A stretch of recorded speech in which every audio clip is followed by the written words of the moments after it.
Assalamualaikum warahmatullahi wabarakatuh. Bagaimana kabarnya anak-anak? Semoga kalian selalu dalam keadaan sehat dan walafiat. Jangan lupa tetap menjaga kesehatan dan juga menjaga imun daya tubuh karena kita masih dalam masa pandemi. Walaupun COVID-19 ini cepat lenyap, tapi kita harus tetap waspada dan juga tetap selalu menjaga kesehatan. Baik anak-anak, seperti yang sudah Bapak sampaikan di minggu yang lalu, minggu ini kita akan belajar tentang sejarah dan kebudayaan Islam, yaitu di mana materi utamanya adalah bagaimana masa Daulah Abbasiyah membangun peradaban Islam. Nah, seperti apa? Mari simak materi yang Bapak sampaikan. Daulah Abbasiyah berkuasa selama 5,5 abad, yaitu 550 tahun, dari tahun 750 sampai 1258 Masehi. Yang wilayahnya berkuasa membentang luas dari Asia Barat, kemudian Asia Selatan, Afrika Utara, bahkan hingga Eropa. Pada masa inilah peradaban Islam berada pada puncak kejayaannya. Sejarawan menyebutnya adalah Golden Age atau tahun keemasan, yang berarti tahun-tahun kejayaan. Daulah ini disebut Abbasiyah karena pendirinya merupakan keturunan Abbas bin Abdul Muthalib atau paman Nabi Muhammad SAW. Pendirinya ada beberapa tokoh, yaitu Ali bin Abdullah, Muhammad bin Ali, Ibrahim bin Ali, Abu Abbas As-Soffah, Abu Ja'far Al-Mansur, dan Abu Muslim Al-Khurasani. Walau pendirinya sekaligus khalifah pertama adalah Daulah Abbasiyah Abdul Abbas As-Soffah, tetapi pada masa pemerintahannya itu terkesan singkat, dan maka dari itu pengembangan dan peletak dasar pemerintahan Daulah Abbasiyah dilakukan pada periode selanjutnya, yaitu kepada khalifah kedua, yaitu Abu Ja'far Al-Mansur. Keberadaan Daulah Abbasiyah berlangsung selama 550 tahun atau setengah abad lamanya. Selama periode ini, pola pemerintahan Daulah Abbasiyah berubah-ubah sesuai dengan perubahan politik, sosial, budaya, dan penguasa. Dari ke-37 khalifah dinasti Bani Abbasiyah, terdapat beberapa orang khalifah yang terkenal, di antaranya Abu Ja'far Al-Mansur, Harun Ar-Rasyid, dan Abdullah Al-Ma'mun. Kemudian Al-Mansur merupakan khalifah kedua, juga merupakan khalifah yang menetapkan dasar-dasar pemerintahan Daulah Abbasiyah. Masa pemerintahan Abu Ja'far Al-Mansur merupakan masa awal perkembangan ilmu pengetahuan dan juga merupakan cikal bakal perkembangan kejayaan Abbasiyah di masa pemerintahan setelahnya.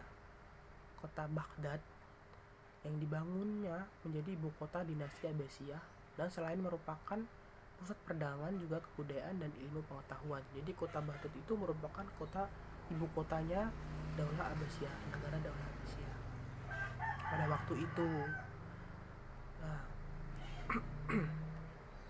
Baghdad dianggap sebagai kota terpenting di dunia, bukan di Daulah Abbasiyah lagi, tapi di dunia. Baghdad merupakan kota yang dianggap terpenting di dunia dan menjadi salah satu pusat peradaban dunia. Jadi semua dunia tuh peradabannya berada di kota Baghdad. Pada masa Khalifah Harun Ar-Rasyid dan Khalifah Al-Ma'mun, peradaban Islam mencapai pada masa keemasan. Kebudayaan India dan Yunani juga telah memberi sumbangan yang berarti bagi perkembangan kebudayaan Islam. Kota-kota Jangisapur, Haran, dan Iskandaria adalah pusat-pusat peradaban Yunani sebelum Islam.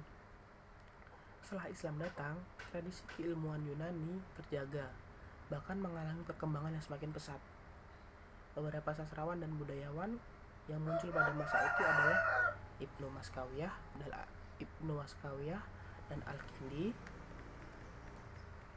Kemudian Al-Mansur, Harun Ar-Rasyid, dan Al-Ma'mun merupakan masa-masa keemasan peradaban Islam. Jadi pada masa-masa ketiga periode tersebut merupakan masa-masa kejayaan Islam di Daulah Abbasiyah. Al-Mansur, Harun Ar-Rasyid, dan juga Al-Ma'mun. Para khalifah agung tersebut dikenal sebagai penguasa adil dan bijaksana, serta memiliki perhatian dan kecintaan yang kuat terhadap ilmu pengetahuan. Jadi bukan karena hanya adil dan juga bijaksana, tetapi beliau-beliau tersebut juga cinta akan terhadap ilmu pengetahuan. Maka dari itu kota Baghdad di bidang ilmu pengetahuannya sangat maju, semakin pesat dari kota-kota yang lain, dan juga menjadi peradaban manusia paling maju pada waktu itu. Dukungan dan kegigihan mereka dalam pengembangan ilmu pengetahuan dan pengembangan peradaban Islam tercermin dalam berbagai kebijakan pemerintah. Seperti itu anak-anak, bagaimana Daulah Abbasiyah membangun peradaban Islam yang dibangun oleh raja-raja mereka atau khalifah-khalifah pada periode-periode tersebut. Nah, Bapak ada 4 pertanyaan untuk kalian jawab nanti setelah Bapak tutup ini. Yang pertama, catat ya anak-anak, yang pertama ada apa yang dimaksud dengan Daulah Abbasiyah. Yang kedua, tuliskan khalifah besar Daulah Abbasiyah dan jasa-jasanya. Yang ketiga, bandingkan keberhasilan para khalifah besar Daulah Abbasiyah dalam membawa Islam pada puncak kejayaannya. Kemudian yang terakhir, yang keempat, sebagai pelajar, keteladanan apa yang dapat diambil dari kemajuan peradaban dan kebudayaan Islam pada masa Daulah Abbasiyah. Nah, 4 pertanyaan tersebut harap dijawab dan nanti dikirim di grup ya anak-anak. Sekian materi dari Bapak, cukup sekian. Wabillahi taufiq wal hidayah. Wassalamualaikum warahmatullahi wabarakatuh.